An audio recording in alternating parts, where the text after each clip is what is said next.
გვყარებიათ ძალიან ბატონო გიორგი ციფრები და აი ამ თქვენი ჯადოსნურ კომპიუტერზე თუ გაქვთ დათვლილი ღარიბაშვილმა რამდენი ფული მოიპარა ან ლილვაშვილმა რამდენი მოიპარა ან ჯუანშერ ბურჭულაძემ სამხედროებს რამდენი ფული მოპარა ან რომეო მიქაუტაძემ ენერგეტიკაში რამდენი მოიპარა ამას რო თვლით 6 მილიარდ დოლარს როგორ ნაწილდება რამდენი ეფექტი უნდა მიიღოს ქვეყანამ და ხალხმა ის თუ გაქვთ დათვლილი ძალიან მაინტერესებს როგორც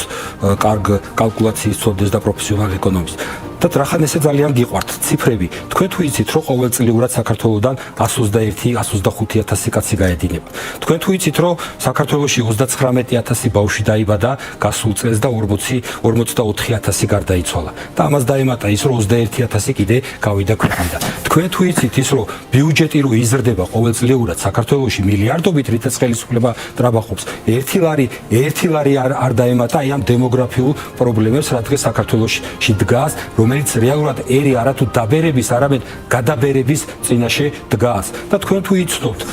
გაეროს კვლევებს სადაც პირდაპირ წერია რომ 2050 წლისთვის ქართულ გენოფონდს უკვე სერიოზული პრობლემები